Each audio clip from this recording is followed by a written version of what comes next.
তাহলে না তো আমরা সবাই হরিনাম করি, না তো আমরা সবাই হরিনাম করি, খেয়ে ঢুকতে দিতে আসতে বলছি না তো তাহলে হরিনাম করি কেন?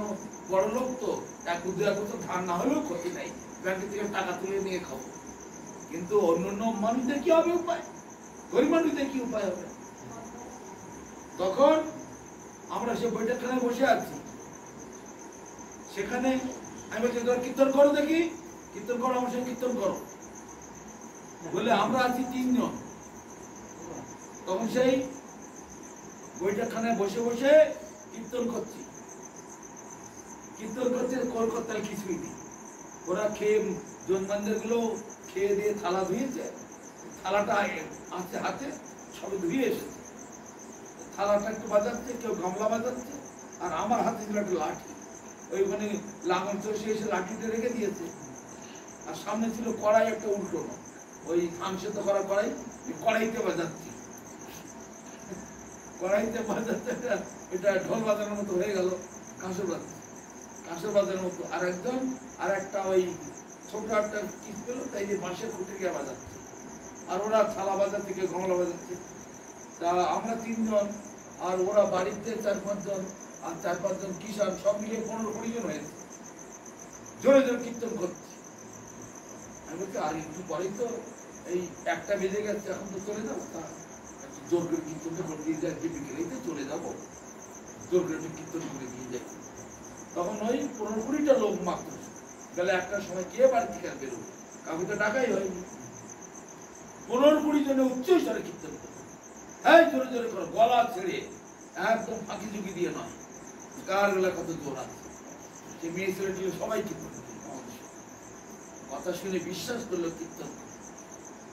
এই যে উচ্চ স্তরে কীর্তন, এর মধ্যে কোনো কপটতা থাকে না, যদি গলা ছেড়ে কীর্তন করতে পারে। কিন্তু মালা জপ করলে মন একবার রান্নাঘরের দিকে, একবার খাবার ঘরের দিকে, একবার টিভিটার দিকে, একবার মোবাইলটার দিকে, একবার সিরিয়াল দেখার দিকে, একবার ছেলেটা বাড়ি এলো কিনা, ও মেয়েটা কি করছে, মন তাই দিয়ে ঘুরে ঘুরি করে।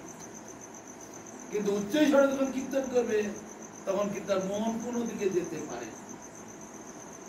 উচ্চ স্বরে কীর্তন করলাম, ওই আবার তোমার যা হাতের কাছে পাচ্ছে, কেউ হাতে তালি দিচ্ছে, লাভ একটা ওই কোদাল বসানো ছিল, কোদালের ওই ওর গায়ে আরেকটা কিছু দিয়ে বাড়ি দিচ্ছে, একটা রড দিয়ে ট্যাং ট্যাং করে শব্দ হচ্ছে, সবাই মিলে কিছু না কিছু বাজাচ্ছে, আর উচ্চ স্বরে কীর্তন।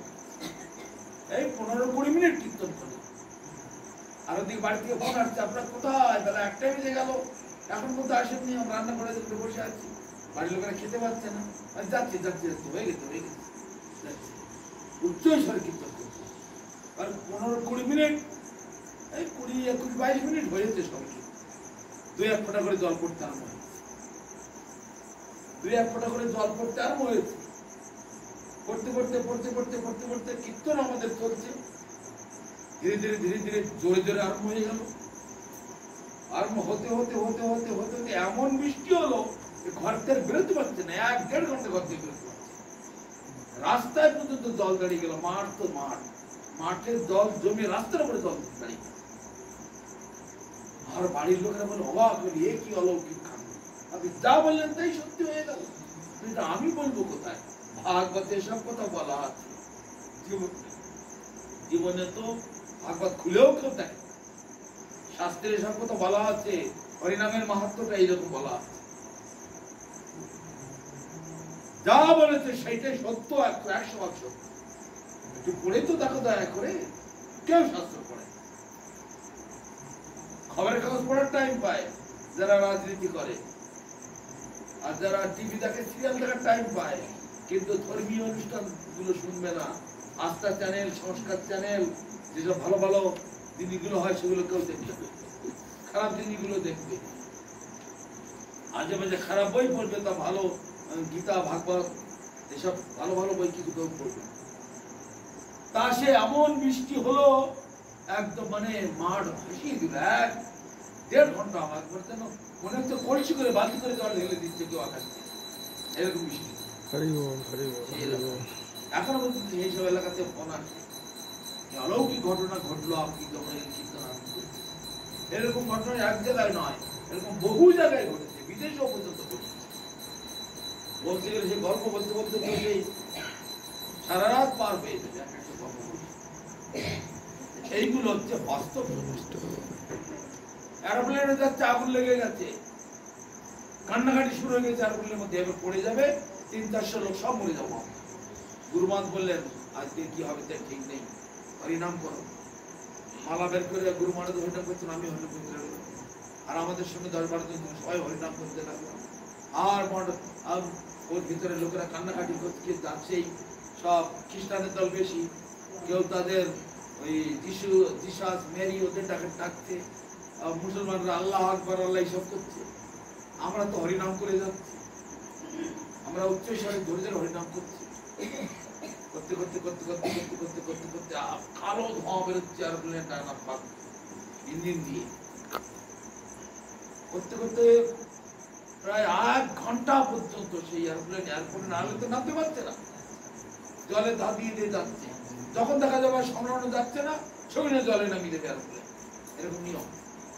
তাও এই করতে করতে এসে এয়ারপোর্টে এসে দেবে, আমরা হরিনাম বন্ধ করি। আর চারিদিক থেকে ফায়ার ব্রিগেডের গাড়ি এসে জল ছিটাচ্ছে, সঙ্গে সঙ্গে ফায়ার ব্রিগেডের গাড়ি, তারপরে কি জানো ওই হসপিটালের গাড়ি, অ্যাম্বুলেন্স গাড়ি, তারপরে 600 লোক ছুটে আসবে লোকে উদ্ধার করতে। আমাদের কারো কোনো ঠিকঠাক দরজা খুলে দিলাম, নেমে পড়লাম, কিন্তু এয়ারপ্লেনের কোনো দুর্ঘটনা। তখন ভক্তরা শুনে বলল, মহারাজ আপনি ছিলেন আর আপনার এই পার্শ্বদগুণ ছিলেন, হরিনাম করেছিলেন, তাই এত লোকের প্রাণ বাঁচল, না তাই সব কতবার কত এয়ারপ্লেন অ্যাক্সিডেন্ট হয়ে যাচ্ছে। আকাশে কি দাঁড়ানো দেখা যাচ্ছে? কোথায় দাঁড়াবে আকাশে? এয়ারপ্লেনে আগুন লাগলে তাড়াতাড়ি জলের কাছে যায়, জল কোথায় পাবে?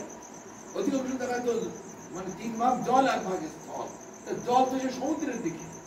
মাটির মধ্যে যেতে গেলে এয়ারপ্লেনে আগুন লাগলে ওর যে তেলটা, সেটা মানে সেই ওই রান্নার গ্যাসের মতো, একটু খোলা ফেলে তো একেবারে সে এই যে গ্যাস যাবো, ওইরকম লিকুইড গ্যাস, এরকম যে আগুন জ্বালানি, তা সে একেবারে বোম বাস্টিং হওয়ার মতো এয়ারপ্লেন পেটে চৌচির হয়ে একেবারে সব মানুষ মরে যায়।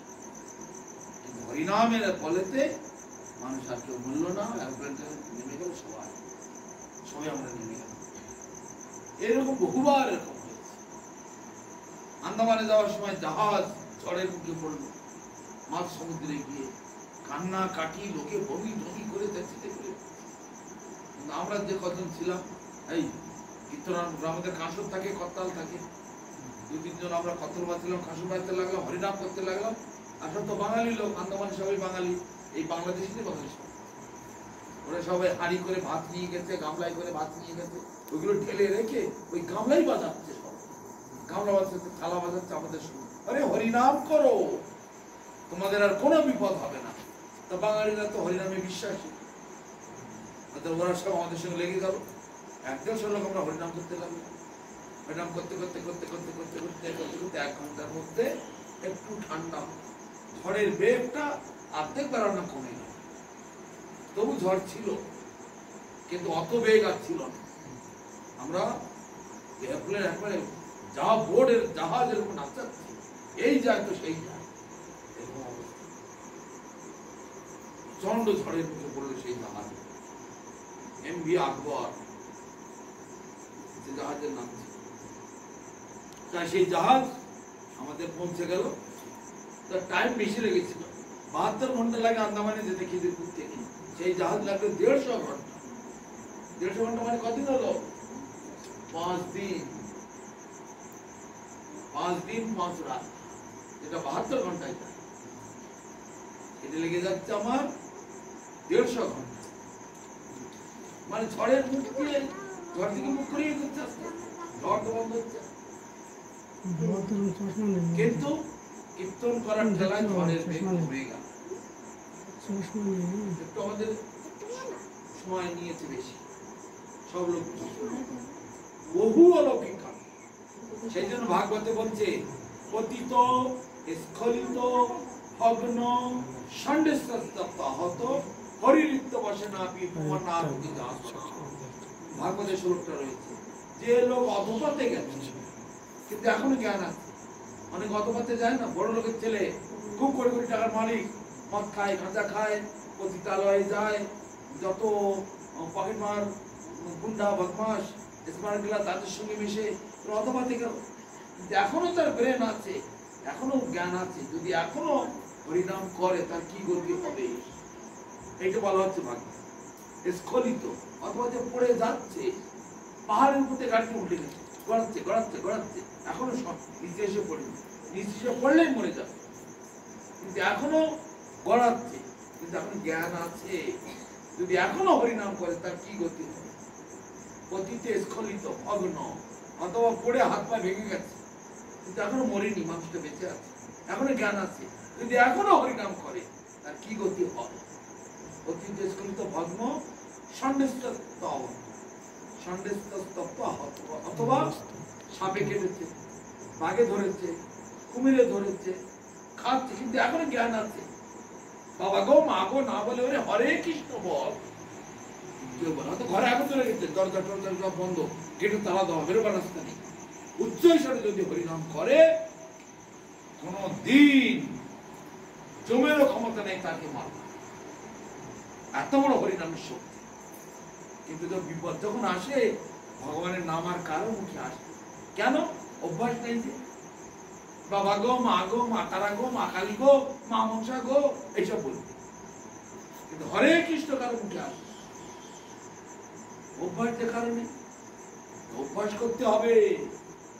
কেন আমরা প্রথম থেকে বলি 5 বছর বয়স থেকে প্রহ্লাদ মহারাজ বলছেন কৌমারং আচার, কৌমার মানে কুমার কাল, শিশুকাল, 5 বছর যখন থেকে জ্ঞান হলো সঙ্গে সঙ্গে হরিনাম করতে হবে। কেন? ভজন করবার জন্য ভগবান এই দেহটা দিয়েছে। সেদিন বলছিলাম না, মাতৃগর্ভে 7 মাস যখন বয়স থাকে তখন ভগবান দেখা দিচ্ছে, দেখো বেটা কেমন মজা লাগছে, প্রভু গো আর সহ্য করতে পারছি না, এইরকম বন্ধ, মাথা নিচের দিকে, হাত পা উপরে বাঁধা, নড়তে চড়তে পারছি না, কিরমির দংশন করছে,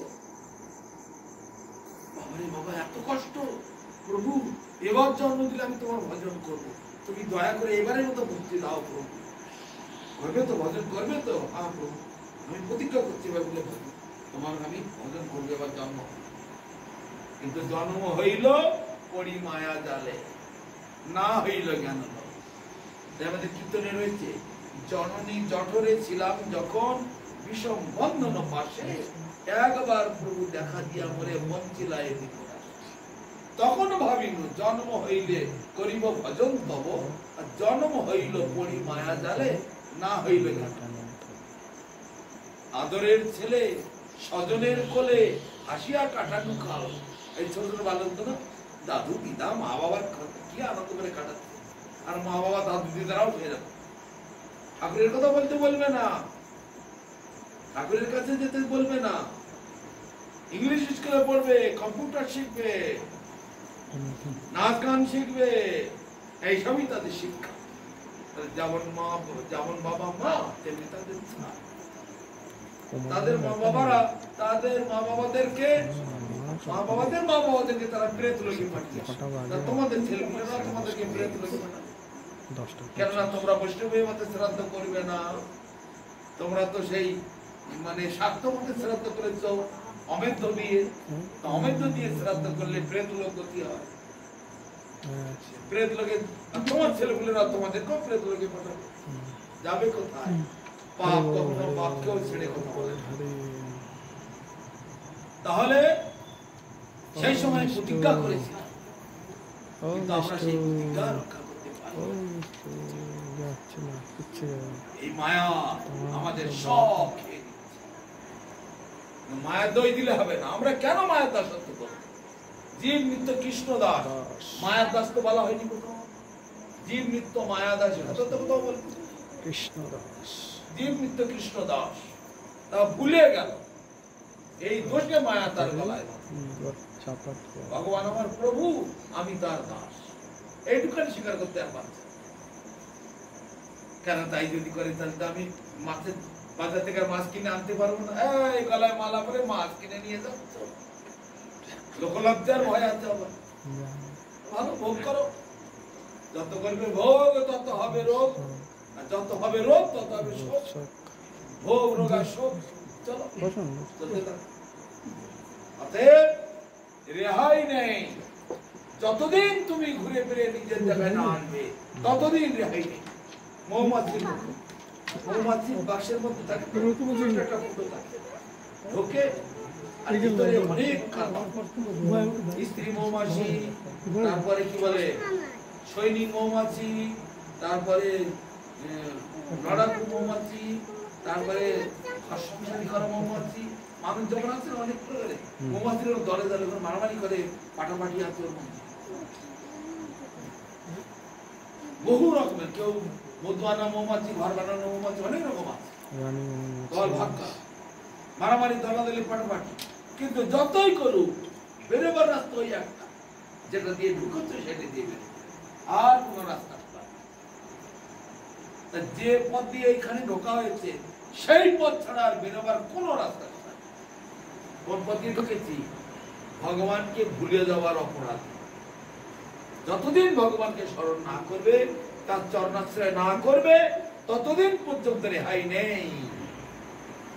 কবু স্বর্গে, কবু মর্তে, নরকে বা কবু, কবু দেব, কবু দৈত্য, কবু দাস, কবু রাজা, কবু প্রজা, কবু বিপ্রশূদ্র, কবু সুখী, কবু দুঃখী, কবু বা কীট ক্ষুদ্র। এইভাবে 84 লক্ষ জনি ভ্রমিতে ভ্রমিতে অবশেষে কুল কিনারা পাওয়া যায়। কিভাবে? সাধুগুরু বৈষ্ণবের কৃপা। সেই সুযোগ তোমাদের সামনে এসেছে, কিন্তু তোমরা মানবে না, মানবা না, মানবা না, মানছি না, মানছি না। এই পার্টির লোকের মতো ইনকলাব জিন্দাবাদ, আমাদের দাবি মানতে হবে, তোমাদের দাবি মানবা না, মানবা না। সব বাংলা এরকম করে না? আমাদের দাবি মানতে হবে, নাইলে গদি ছাড়তে হবে, ইনকলাব জিন্দাবাদ। মানুষ তো সবাই